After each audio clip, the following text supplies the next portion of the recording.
The worst type of woman all men have to watch out for. This is what I call the soul collector.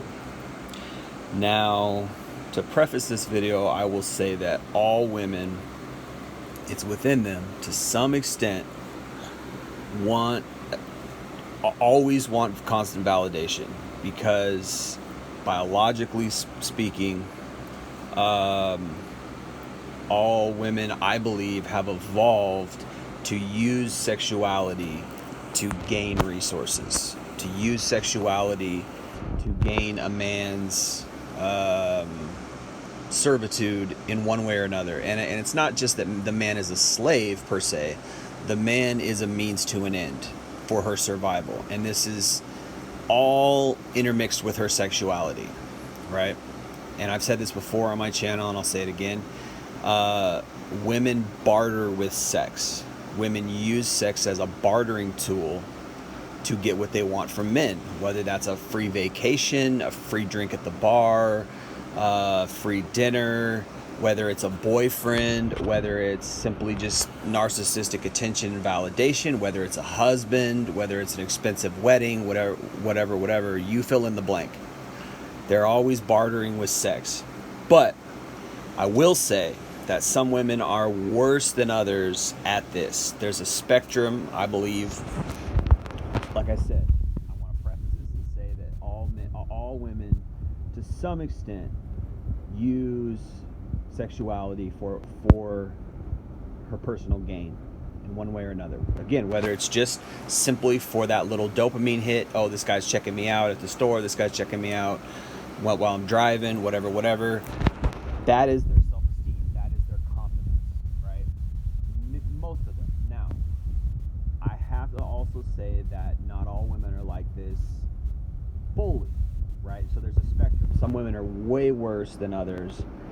And again, there's degrees to this, right? So when I say this is the worst type of woman, I mean the woman who is like this the most.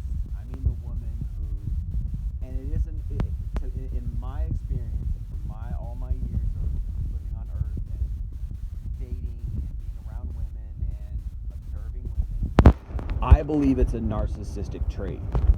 I think so.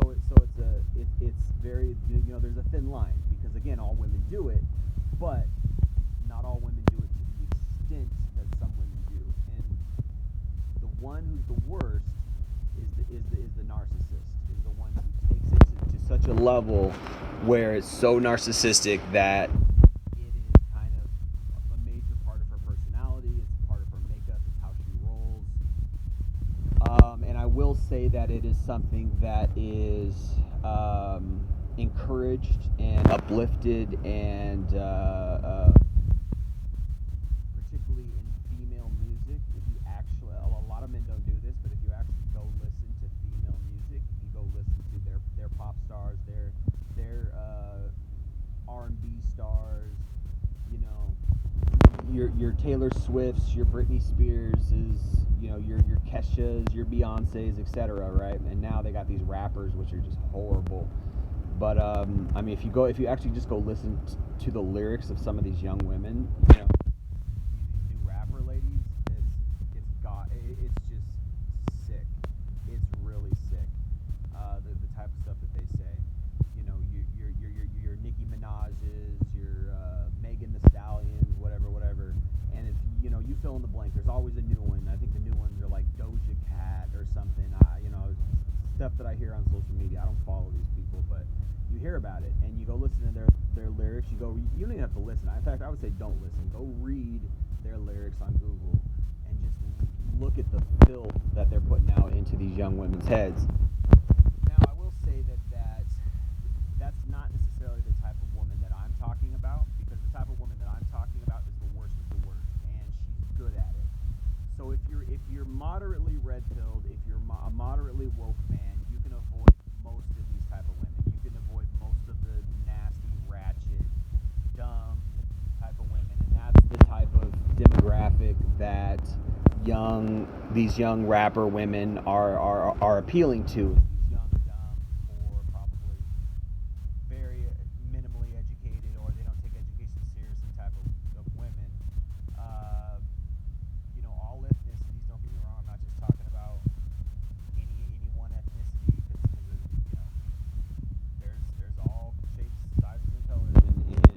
all these brackets. Um, I would say more like the Britney Spears type of women. I would say more like the Taylor Swift type of women, more like the Beyonce type women, the higher class. You know, they're not so ratchet. What they're putting out is not so obviously ghetto and dumb. And it's a higher class type of. But if you go listen to like your Taylor Swift, Beyonce, you know, you should have put a ring on it. You know, go listen to Britney Spears, which is like, oops, I did it again, and I'm toxic, toxic. You know, and then I don't even know what Taylor Swift. You know, I just know she's god awful narcissist. She's always going through relationships and breaking up with men, and then putting these guys in songs and acting like the guy was wrong, and she's so great. And it's all narcissism, right? It's a higher class of narcissism, is my point, than the rapper girls. Even though the rapper girls it's just filth. If you go listen to it, that's what young women are putting in their heads, filth. And this is why a lot of these young women just have no morals, they have no sense of character or anything like that. But I would say and even like I think maybe even Shania Twain, you know, of course, people, you know, I was talking bad about Britney Spears because you know she's getting another divorce, she's doing bad again, of course, because she's toxic, right? And this is, if you want to know what happens to somebody like Britney Spears, you know, the type of women like Britney Spears, eventually look at what happens. That, you know, look at Britney Spears' life, right?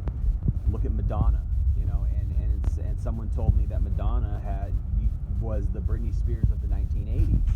So that makes sense, and because you know, in my mind, it's like it's social engineering. It's Satan putting out Satan uplifting certain, you know, the devil, the enemy who wants to harm mankind, who's all behind feminism. Because feminism ruins the family unit, which is a reflection of God, which is a, you know, extension of God's order on the earth. He wants to damage that. So what does he do? He brings out feminism. What does he do? He puts out somebody like Elvis to get all the women crazy and ruin an entire generation, get them all sex crazy. What does he do? He puts out someone like Madonna, and then Britney Spears, and then all the rap. And I know, because I was affected by the rap, and it messed my mind up. You know, it made me thinking pets were cool. It made me thinking like, oh, it's cool to sell drugs. That's the way to go. And you know, stupid stuff. Until at a certain point, you grow up and you learn, oh, that's not cool. Oh, that's not righteous. Oh, that's not healthy and good and real. There's nothing good about any of that. But then you get deeper into the social conditioning, and then you take somebody like Britney Spears, who's got this whole song about how she played with a guy's heart, and she hurt him, and she's bragging about it, right? Oops, I did it again. I played with your heart. Blah blah blah blah. You know, and these melodies, and then if you get deep into like you know subconscious neurolinguistic programming, if you get into casting spells, if you get into like dark magic, you realize a lot of it is frequency. A lot of the music is program, you know, subconscious subtle programming, and it's frequencies. It's, you know, you put out these frequencies, and you have repetitive choruses, you have repetitive concepts in these songs, and what it does is neurolinguistic programming. What you do is you like the melody, like, oh, it's such a nice song, I like how it sounds so cool. But what you don't realize is the lyrics are programming you, and you listen to the song over and over again, and the lyrics are programming you, right? And so what happens is you got a whole generation growing up off of Britney Spears, you got a whole generation growing up off of Kesha and Beyonce and Taylor Swift and Pink and all these harlots, and that's what they are in their personal lives, most of them.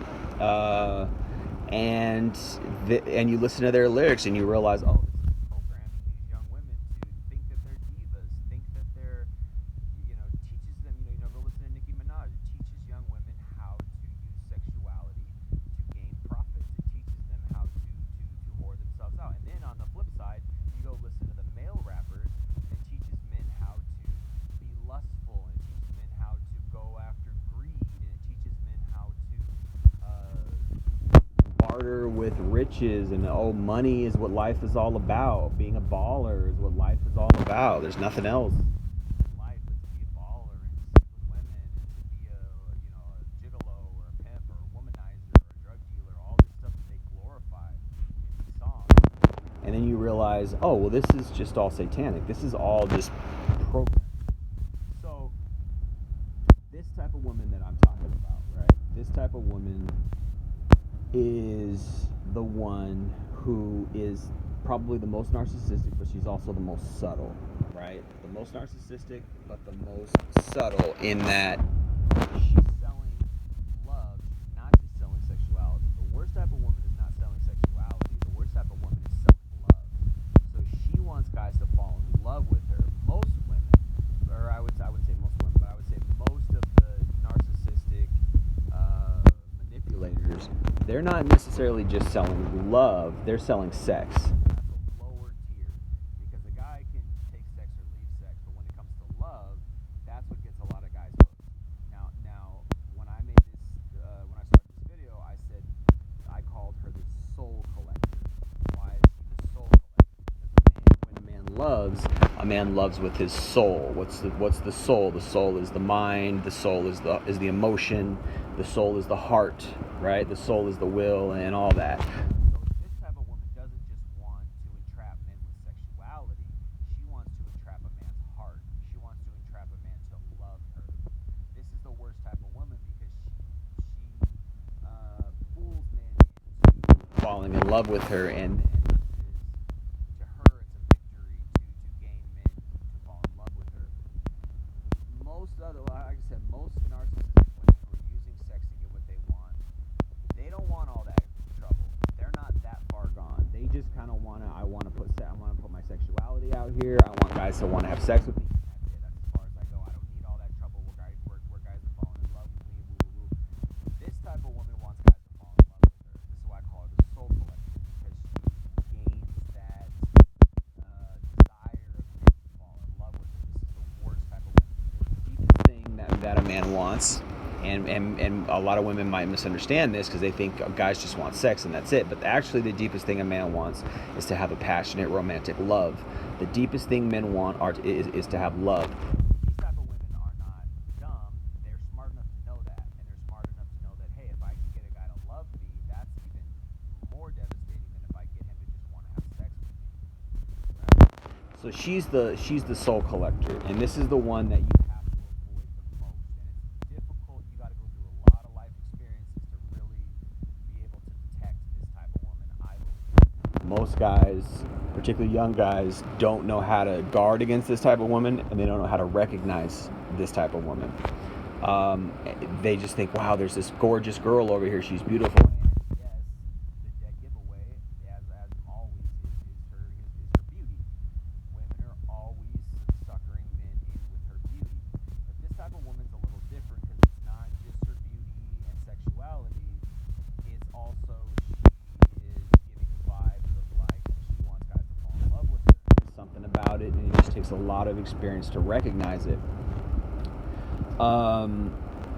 And you'll see it probably right away because she's doing it all the time right away. It's not something that's only once you get into a relationship with her, which although that can happen. If you get into a relationship with this type of woman, she could get you to fall for her in love. And there are a lot of women out here who are trying to get certain type of guys into relationships. Fall in love, and they kind of hurt these guys. Again, go listen to Britney Spears. Go listen to that song, which I did again. That is it's dualistic in that on the one hand, it's teaching young women how to be players in the sense that it's teaching young women how to be jaded. It's teaching young women how to be soul collectors on the one hand. On the other hand, it's an expression of what type of woman she is. She's a toxic woman. I think the Bible calls her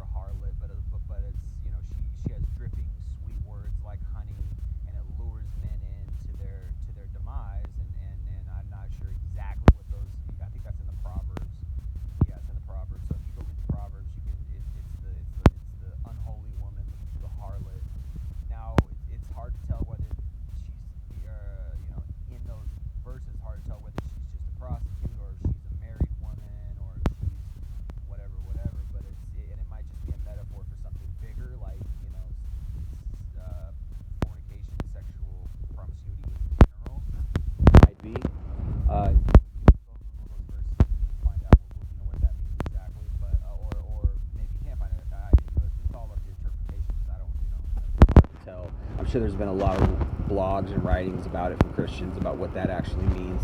But it's one of those things, right? Whether she's a married woman or whether she's just trying to get you to invest in her and then hurt you, or whether she's actually really a prostitute, and there's all kinds of troubles there. And some men get into that, some men get into paying for sex, some men get into adultery, sleeping with married men's wives, and that's something you really got to watch out for, because that could hurt their marriage, and it could hurt you. It could come back to bite you, because there's nothing more dangerous than a man who's angry at his cheating wife. So, but this type of woman, I believe, is toxic, and this type of woman, I believe, is jaded. And what ironically, I will say this, ironically, this type of woman is more rare these days. I think, like I said, it's a spectrum. All women are like this to some degree, but I think that nowadays, with sex being more blatant, open, and in your face, it's less prevalent for a woman to be like this, and it's more prevalent for these young women to just be very immoral sexually, and that's it. And they just want to get they just want to get their sex and get out, and they're not trying to get any extra attention because they don't need it. Whereas this woman, she's like she puts out a spider's web. She wants to catch guys' hearts.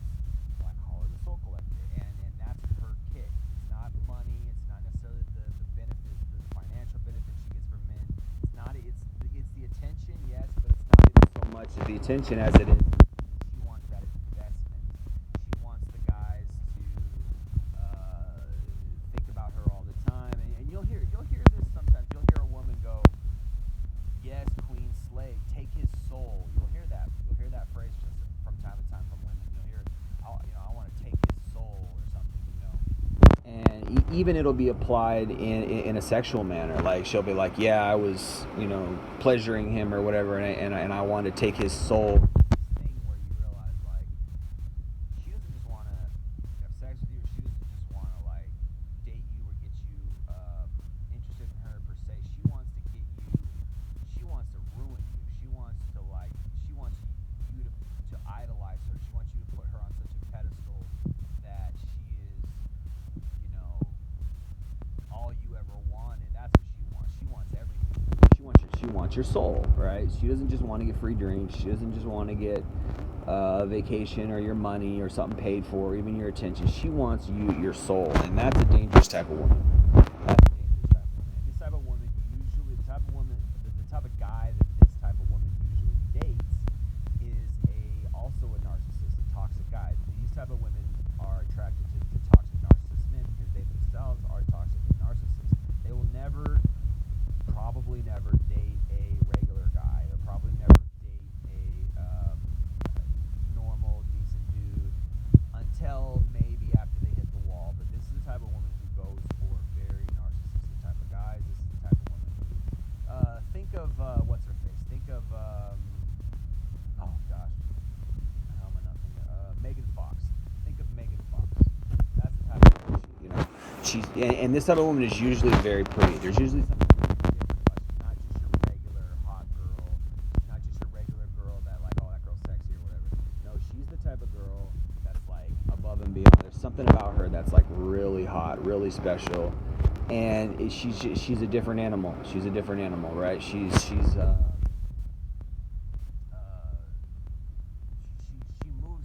She's the type of woman that, like, you don't even have to meet. You can just look at her from across the room or across the store or wherever you see this type of woman, and it's like she has this magnetism where, like, she's suckering guys in. She wants that attention. She wants the attention, but she also wants you to think about her all day. She wants you to think about her all week. Like, when you get into the dark psyche of the modern female mind, this is what they think about. Oh yeah, I'll bet that guy thought about me all weekend. I'll bet he thought about me, all week. I put on these short shorts and my hot legs were showing, or my boobs were out, or I was looking real good. I'll bet that guy thought about me all weekend. I bet he went home and masturbated to me, and that turns me on. And she's on that extra tip. She's not just on that, like, yeah, I'm out here, I'm a hot girl, guys are looking at me, cool, that's enough for me. Now I go home and I don't think about it. No, she wants to know that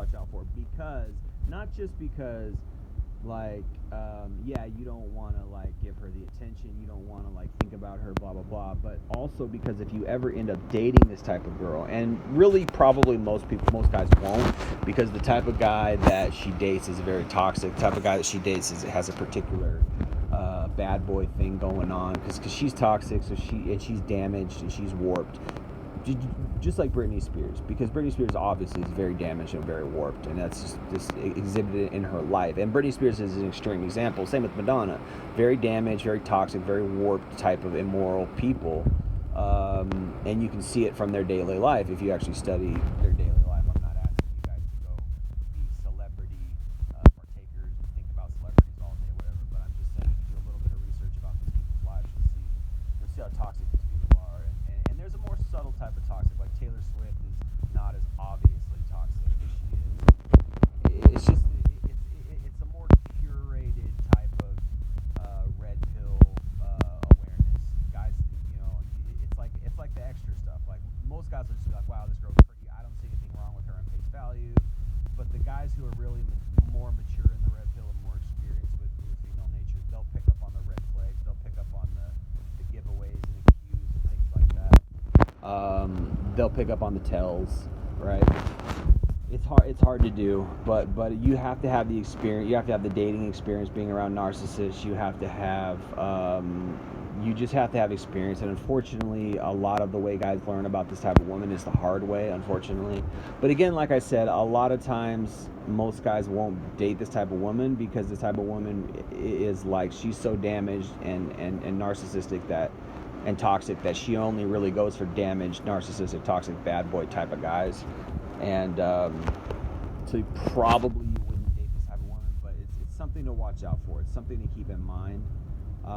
Again, this type of woman wants to sucker you in to love her, and I'm not saying you should never love a woman, but what I'm saying is that be careful who you love. Be careful who you invest in, because I think, at least for me, now I can't speak for all guys, but at least for me, and I think most guys are like this, once we do love a woman, it's hard for us not to love a woman. It's hard for us not to love that woman, because I do believe that guys love idealistically and women love opportunistically, right? So I do believe that, you know, be very careful who you do invest in. Be very, very careful and do a lot of vetting. I'm not saying you need to be horrible or like off-putting or do some weird red pill thing where you're trying to like test her or whatever, and it turns her off or something. It's not, you know, don't run her away, because she might be the one. I don't know, but I'm saying like it's hard, man. It's hard, and so you gotta do vetting. And for me, like, I just pray. It's like, man, I just give it all to God, because like it's hard. You don't know. I've dated a girl. I dated a girl once for 3 years, and the first year and a half, 2 years that I knew her, even though there were red flags, I ignored some of the red flags, but she was so unassuming and nice and sweet, and I didn't realize she was love bombing me. I didn't realize that she was being everything she thought I wanted her to be, so that I would fall for her. And then finally, once I did fall for her, this totally different person came around. And maybe it was timing. Like maybe by the time I started to fall for her, she didn't want me anymore. That could be true. But I learned. I'm thankful that it happened the way it happened, because I learned a lot of. You learn a lot about people once they don't like you anymore, or once their feelings towards you change. You learn a lot about their character, about how they really are.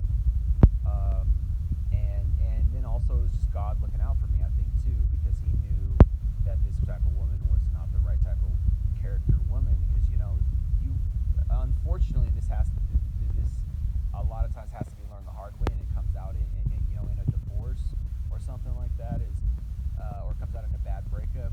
You don't know truly people's true colors until something bad happens, until there's a breakup, or until there's a separation. This is why a lot of guys get duped. This is why a lot of guys get fooled, because women know how to play the game. They know how to get what they want from a man. They know how to be, all super subtle and all super nice and be perfect for what you want. He's the perfect, I want this guy, so I'm going to act all perfect. And they know how to do that until time comes when there's a mistake, or there's a fight, or there's roadblock in the road with your relationship, and that's where the real test comes. The testing comes when there's problems. The testing comes when there's an argument, or there's a fight, or there's a bad thing that happened, and then true character is exposed, and then you see the real character of the type of person that you are dating, and that's when they really get exposed, and that's where maybe you might get exposed too, to her, or whatever, vice versa. But a real relationship is made through hardships. Real love is made through hardships. That's where the foundation is laid. That's where the knitting together of the souls and the heart is made, is through hardships. And when I say hardships, I don't mean like cheating. If someone cheats, then the relationship is over. When I say hardships, I mean like there's a disagreement, or there's a fight, or there's a financial problem, or there's something that there's just some big thing that happens, and you guys got to weather the storm together. And really, that's what a real relationship should be about, is weathering the storm together from day one and helping each other out from day one. But the reason why a lot of relationships don't work today is because many women are so selfish, and because they're pedestalized, that they think that everything needs to go smooth all the time, and the guy needs to be perfect, and he needs to have all the money in the world to do everything, and everything needs to be all great, and blah blah blah. And then you have then what do you have? You've got you've got a situationship, really. She's just fighting to get the best situation for her. So it's not that she wants the right guy to love. She wants the best guy to benefit her, and that's another type of narcissism. That's another type of selfishness in a relationship, and that's not really love. That's a conditional love. And we say this: men love idealistically, women love opportunistically, but also women love conditionally, right? Most women love conditionally, and that condition is based on your income, based on your ability to quote unquote be a man and do all these things for her, and what have you, right? So that's somewhat of a different tangent than we're talking about the soul collector woman, but you got to watch out for all that, man. You got to watch out for all that. And my goal is just to educate men and share what I've learned, and to help young men weather the storm. Don't be fooled by sex. Don't be fooled by her beauty. Don't be fooled by her physical attractiveness, because many women, particularly young women, are just drop dead gorgeous, or absolutely stunning, and they know this, and they're leveraging it. They're jujitsuing it to get what they want. Right? They're leveraging their sexuality, they're leveraging their beauty, they're leveraging love to get what they want. And some women just want your soul. They just want you. They just want your undying commitment, and they don't want to give you anything in return. Or they just want that. They want that narcissistic hit. They want that validation hit. Right? A lot of them. But some of them really want to collect men, forever. And someone, and this is the type of woman that you don't want to be around, because she wants you to remember her for the rest of your life. That's what she wants. She wants you to think about her all the time. You know what I mean? Like she wants to wreck you. And again, go do your education. Go listen to Britney Spears. Go listen to Taylor Swift. Go listen to Beyonce and Kesha and Pink and all these pop star females out here. Listen to their lyrics, and you'll realize, oh, this is a sickness. This is something different. This ain't just normal. If you go back and listen to like 70s music or 60s, 70s music, even 50s, 40s, it's all about love. It's, oh, my darling, I love you forever, and all, it's very nice songs where it's like, yeah, okay, this is cool. This is just talking about love and marriage and everlasting love, and that's it. But then you start getting into the 80s, 90s, and that 2000s, and you're like, whoa, something went wrong. And then you realize, oh, why is society as messed up as it is? Then you go listen to the music, you go watch the movies, and you realize, oh, it's sick, it's toxic out there. This is what people are ingesting. This is what people are listening to and getting psychologically programmed and emotionally programmed how to act and how to think. And then you realize, oh yeah, of course, it makes sense why, like, people actually, when they got married in the 40s, 30s, 40s, 50s, and 60s, the 60s were even warped, but 30s, 40s, and 50s, back then when people got married, it was like, that's it, we're married, I love you, we're having a family, and we're just simple, and we're just, we're listening to our nice little I love you music, you love me music, kumbaya type of stuff. But then you go listen to today's music, and you're like, yeah, no wonder people can't be in relationships longer than 6 months. No wonder these women are just carousel riders. No wonder guys are out here just trying to get a nut off, and they're not trying to be romantic anymore, and no wonder, because it's all, look at how damaged the stuff that they're listening to is. Look at how, and I know, because I grew up on it, and but also you have to say, well, if we're talking to men, you have to say, yes, you don't want to listen to that type of music, but now you have to guard yourself against these messed up type of women. You got to guard. So anyway, I'm going to leave it there, guys. I appreciate you listening.